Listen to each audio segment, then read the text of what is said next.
ನಮಸ್ಕಾರ. ಮಿಥುನ ರಾಶಿಯವರಿಗೆಲ್ಲ ಸ್ವಾಗತ. ನಿಮ್ಮ ಜೀವನದಲ್ಲಿ ಈಗ ಒಂದು ದೊಡ್ಡ ಮಹತ್ವದ ಬದಲಾವಣೆಯ ಸಮಯ ಬಂದಿದೆ. ಹಾಗಿದ್ರೆ ಮುಂಬರುವ ದಿನಗಳಲ್ಲಿ ನಿಮ್ಮ ಭವಿಷ್ಯ ಹೇಗೆಲ್ಲ ಬದಲಾಗಬಹುದು?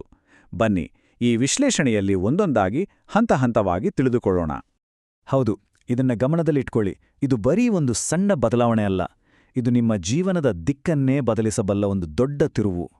ಇಲ್ಲಿವರೆಗಿನ ಹೋರಾಟಗಳೆಲ್ಲ ಒಂದು ಅಧ್ಯಾಯ ಆದ್ರೆ ಇನ್ಮುಂದೆ ಒಂದು ಸಂಪೂರ್ಣ ಹೊಸ ಅಧ್ಯಾಯ ಶುರುವಾಗಲಿದೆ ಅಂತಾನೆ ಹೇಳಬಹುದು. ಕಳೆದ ಒಂದು ವರ್ಷ ನಿಮ್ಮ ಪಾಲಿಗೆ ಹೇಗಿತ್ತು?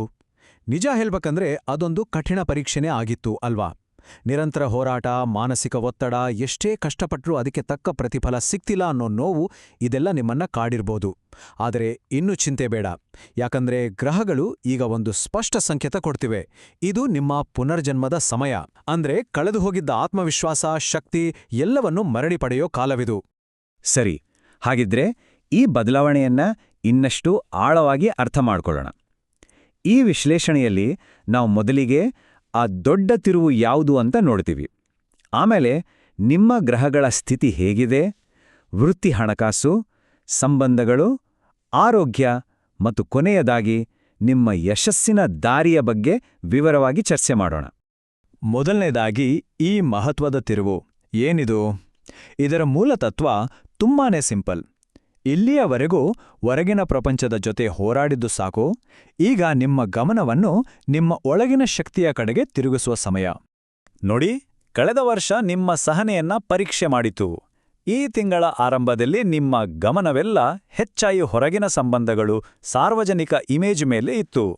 ಆದ್ರೆ ತಿಂಗಳ ಮಧ್ಯಭಾಗದಲ್ಲಿ ಗ್ರಹಗಳ ಪ್ರಭಾವದಿಂದಾಗಿ ನಿಮ್ಮ ಗಮನ ನಿಮ್ಮ ಒಳಗೆ ಆತ್ಮಾವಲೋಕನದ ಕಡೆಗೆ ಶಿಫ್ಟ್ ಆಗುತ್ತೆ.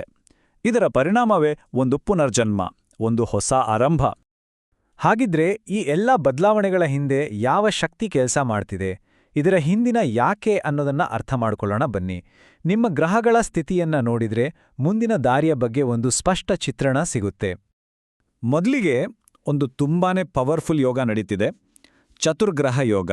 ಅಂದ್ರೆ 4 ಪ್ರಮುಖ ಗ್ರಹಗಳು ಒಂದೇ ಮನೆಯಲ್ಲಿ ಒಟ್ಟಿಗೆ ಸೇರೋದು.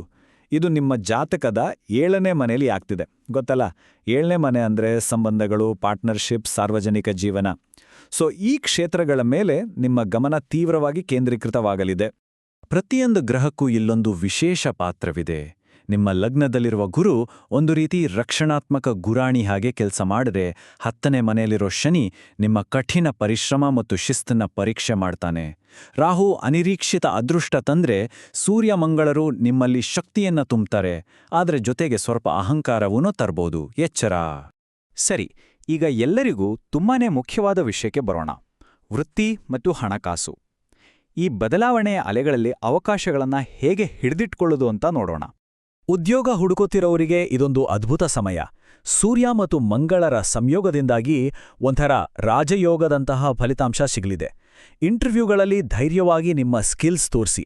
ವಿಶೇಷವಾಗಿ ಸರ್ಕಾರಿ ಉದ್ಯೋಗಕ್ಕೆ ಪ್ರಯತ್ನ ಪಡ್ತಿದ್ರೆ ಇದು ಸಕಾಲ. ಇನ್ನು ಉದ್ಯಮಿಗಳಿಗೆ ಬಿಸ್ನೆಸ್ ವೇಗ ಹೆಚ್ಚಾಗುತ್ತೆ, ಹೊಸ ಆಫರ್ಗಳು ಬರುತ್ತೆ. ಆದ್ರೆ ಒಂದು ಸವಾಲಿದೆ, ಗೊಂದಲ. ಸಲಹೆ ಏನಂದ್ರೆ, ಸದ್ಯಕ್ಕೆ ಒಂದೇ ದಾರಿಯಲ್ಲಿ ಫೋಕಸ್ ಮಾಡಿ.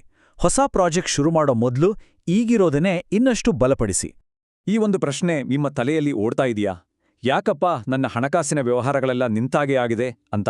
ಬರ್ಬೇಕಾದ ಹಣ ಸರಿಯಾದ ಸಮಯಕ್ಕೆ ಬರ್ತಿಲ್ಲ ಅಂತ ಚಿಂತೆಯಾಗಿರ್ಬೋದು. ಚಿಂತೆ ಮಾಡಬೇಡಿ, ಇದು ಶಾಶ್ವತ ನಷ್ಟ ಖಂಡಿತ ಅಲ್ಲ. ಇದೊಂದು ತಾತ್ಕಾಲಿಕ ವಿರಾಮ ಅಷ್ಟೇ. ಈ ಹಂತ ನಿಮ್ಮ ತಾಳ್ಮೆಯನ್ನ ಪರೀಕ್ಷೆ ಮಾಡ್ತಿರ್ಬೋದು, ಆದರೆ ಇದೇ ಸಮಯದಲ್ಲಿ ನಿಮ್ಮ ಫೈನಾನ್ಷಿಯಲ್ ಪ್ಲಾನಿಂಗ್ ಸ್ಕಿಲ್ಸ್ ಇನ್ನಷ್ಟು ಬಲಗೊಳ್ಳೋಕೆ ಸಹಾಯ ಮಾಡುತ್ತೆ. ಇದನ್ನೊಂದು ಸ್ಟ್ರಾಟಜಿಕ್ ಪಾಸ್ ಅಂತ ತಿಳ್ಕೊಳ್ಳಿ. ಹಾಗಿದ್ರೆ ಹಣ ಎಲ್ಲಿಂದ ಬರುತ್ತೆ? ನೋಡಿ, ರಾಹುವಿನ ಪ್ರಭಾವದಿಂದ ನಿಮ್ಮ ಆದಾಯದ ಮೂಲಗಳು ಸ್ವಲ್ಪ ಅನಿರೀಕ್ಷಿತವಾಗಿರ್ಬೋದು. ಹಳೆಯ ಕಾಂಟ್ಯಾಕ್ಟ್ಸ್ಗಳಿಂದ, ವಿದೇಶಿ ಪ್ರಾಜೆಕ್ಟ್ಸ್ಗಳಿಂದ ಅಥವಾ ಆನ್ಲೈನ್ ಪ್ಲಾಟ್ಫಾರ್ಮ್ಸ್ಗಳಿಂದ ಹೊಸ ಅವಕಾಶಗಳು ನಿಮ್ಮನ್ನ ಹುಡುಕೊಂಡು ಬರ್ಬೋದು. ಸರಿ, ವೃತ್ತಿ, ಹಣಕಾಸಿನ ನಂತರ ಈಗ ಸಂಬಂಧಗಳ ಕಡೆ ಗಮನ ಹರಿಸೋಣ. ಈ ಗ್ರಹಗಳ ಶಕ್ತಿಯು ನಿಮ್ಮ ಪ್ರೀತಿಪಾತ್ರರೊಂದಿಗಿನ ಬಾಂಧವ್ಯದ ಮೇಲೆ ಹೇಗೆ ಪರಿಣಾಮ ಬೀರಲಿದೆ, ಹಾಗೆ ಜ್ಞಾನದಿಂದ ಹೇಗೆ ಸಾಮರಸ್ಯವನ್ನು ಕಾಪಾಡ್ಕೋಬಹುದು ಅಂತ ನೋಡೋಣ. ವೈವಾಹಿಕ ಜೀವನದಲ್ಲಿ ಸೂರ್ಯ ಮತ್ತು ಮಂಗಳರ ಕಾಂಬಿನೇಷನ್ನಿಂದಾಗಿ ಅಹಂಕಾರದ ಘರ್ಷಣೆಗಳು ಹೆಚ್ಚಾಗೋ ಸಾಧ್ಯತೆ ಇದೆ. ಒಂದೇ ವರೆಯಲ್ಲಿ 2 ಕತ್ತಿ ಇರೋಕ್ಕಾಗಲ್ಲ ಅನ್ನೋ ಗಾದೆ ಮಾತಿದೆಯಲ್ವಾ? ಪರಿಸ್ಥಿತಿ ಸದ್ಯಕ್ಕೆ ಸ್ವಲ್ಪ ಹಾಗೇ ಇರಬಹುದು. ಇಬ್ರಲ್ಲೂ ನಾನೇ ಸರಿ ಅನ್ನೋ ಭಾವನೆ ಹೆಚ್ಚಾಗ್ಬೋದು. ಹಾಗಿದ್ರೆ ಸಾಮರಸ್ಯ ಕಾಪಾಡಿಕೊಳ್ಳೋದು ಹೇಗೆ? ಸಿಂಪಲ್. 3 ಹೆಜ್ಜೆಗಳಿವೆ. ಮೊದಲನೇದಾಗಿ, ನಿಮ್ಮೊಳಗೆ ಅಹಂಕಾರ ಹೆಚ್ಚಾಗ್ತಿದೆ ಅನ್ನೋದನ್ನ ಗುರುತಿಸಿ. ಎರಡನೇದಾಗಿ, ಮೌನವನ್ನ ಒಂದು ಅಸ್ತ್ರದ ಹಾಗೆ ಬಳಸಿ, ಅದೊಂದು ದೌರ್ಬಲ್ಯ ಅಲ್ಲ. ಮೂರನೇದಾಗಿ, ಒಬ್ರು ಬೆಂಕಿಯಾದ್ರೆ ಇನ್ನೊಬ್ರು ನೀರಾಗ್ಬೇಕು. ನೆನಪಿಡಿ, ನಿಮ್ಮ ಲಗ್ನದಲ್ಲಿರುವ ಗುರು ಈ ಜ್ಞಾನವನ್ನ ಕೊಟ್ಟು ನಿಮ್ಮ ಸಂಬಂಧವನ್ನ ರಕ್ಷಿಸ್ತಾನೆ. ಈಗ ನಮ್ಮ ಆರೋಗ್ಯದ ಬಗ್ಗೆ ಮಾತಾಡೋಣ. ಯಾಕಂದ್ರೆ ಎಷ್ಟೇ ಯಶಸ್ಸು ಗಳಿಸಿದ್ರೂ ಆರೋಗ್ಯ ಚೆನ್ನಾಗಿರ್ಬೇಕಲ್ವಾ? ಈ ಸಮಯದಲ್ಲಿ ಶಕ್ತಿ, ಎಚ್ಚರಿಕೆ ಮತ್ತು ಕಾಳಜಿ ಈ 3 ತುಂಬಾನೇ ಮುಖ್ಯ. ಮೊದಲನೇದಾಗಿ, ನಿಮ್ಮ ಆಹಾರದ ಬಗ್ಗೆ ಸ್ವಲ್ಪ ಎಚ್ಚರವಿರಲಿ. ಅಸಿಡಿಟಿ, ಅಜೀರ್ಣದಂತಹ ಸಮಸ್ಯೆಗಳು ಬರಬಹುದು. ಖಾರ, ಮಸಾಲೆ ಪದಾರ್ಥಗಳನ್ನು ಕಡಿಮೆ ಮಾಡಿ ಹೆಚ್ಚು ನೀರು ಕುಡಿಯಿರಿ. ಮಂಗಳ ಗ್ರಹದಿಂದಾಗಿ ನಿಮ್ಮಲ್ಲಿ ಎನರ್ಜಿ ಹೆಚ್ಚಾಗಿರುತ್ತೆ. ಅದನ್ನು ಸೃಜನಾತ್ಮಕ ಕೆಲಸಗಳಿಗೆ ಬಳಸಿ. ಹಾಗೆ ವಾಹನ ಚಲಾಯಿಸುವಾಗ ಮತ್ತು ಯಂತ್ರಗಳ ಜೊತೆ ಕೆಲಸ ಮಾಡುವಾಗ ಸ್ವಲ್ಪ ಜಾಗರೂಕರಾಗಿರಿ. ಈಗ ನಾವು ನಮ್ಮ ವಿಶ್ಲೇಷಣೆಯ ಕೊನೆಯ ಭಾಗಕ್ಕೆ ಬಂದಿದ್ದೇವೆ, ನಿಮ್ಮ ಯಶಸ್ಸಿನ ದಾರಿ. ಈ ದೊಡ್ಡ ಬದಲಾವಣೆಯನ್ನ ಸಕಾರಾತ್ಮಕವಾಗಿ ಬಳಸ್ಕೊಳ್ಳೋಕೆ, ಗ್ರಹಗಳ ಶಕ್ತಿಯನ್ನ ಸರಿಯಾಗಿ ಉಪಯೋಗಿಸ್ಕೊಳ್ಳೋಕೆ ಕೆಲವು ಸರಳ ಪರಿಹಾರಗಳಿವೆ. ಮಾನಸಿಕ ಶಾಂತಿಗಾಗಿ ಈ ಸಿಂಪಲ್ ಅಭ್ಯಾಸಗಳನ್ನ ರೂಢಿಸ್ಕೊಳ್ಳಿ. ಸಾಧ್ಯವಾದರೆ ಸೂರ್ಯೋದಯಕ್ಕೂ ಮುನ್ನ ಎದ್ದೇಳಿ. ಹಸಿರು ಹುಲ್ಲಿನ ಮೇಲೆ ಬರಿಗಾಲಲ್ಲಿ ಸ್ವಲ್ಪ ಹೊತ್ತು ನಡೆಯಿರಿ. ದಿನಕ್ಕೆ ಕೇವಲ 5 ನಿಮಿಷ ಸುಮ್ಮನೆ ಕುಳಿತು ನಿಮ್ಮ ಆಲೋಚನೆಗಳನ್ನ ಗಮನಿಸಿ. ಮತ್ತು ಕೋಪ ಬಂದಾಗ ತಕ್ಷಣ ರಿಯಾಕ್ಟ್ ಮಾಡೋ ಬದಲು ಒಂದೇ ಒಂದು ಕ್ಷಣದ ವಿರಾಮ ತೆಗೆದುಕೊಳ್ಳಿ. ಆ ವಿರಾಮವೇ ನಿಮ್ಮ ರಕ್ಷಣಾ ಕವಚವಾಗುತ್ತೆ. ಒಂದು ಕೊನೆಯ, ಆದ್ರೆ ತುಂಬಾನೇ ಮುಖ್ಯವಾದ ವಿಷಯವನ್ನ ನೆನ್ಪಿಟ್ಕೊಳ್ಳಿ. ಈ ಬದಲಾವಣೆಗೆ ದಯವಿಟ್ಟು ಹೆದರಬೇಡಿ. ಇದು ನಿಮ್ಮ ಜೀವನದ ಅಂತ್ಯವಲ್ಲ, ಬದಲಿಗೆ ಒಂದು ಹೊಸ ಆರಂಭ. ಗ್ರಹಗಳು ನಿಮ್ಗೆ ವಿರುದ್ಧವಾಗಿಲ್ಲ. ಅವು ನೀವು ಇನ್ನಷ್ಟು ಬೆಳೆಯಲು, ಇನ್ನಷ್ಟು ಬಲಶಾಲಿ ಆಗಲು ಸಹಾಯವಾಡ್ತಿವೆ.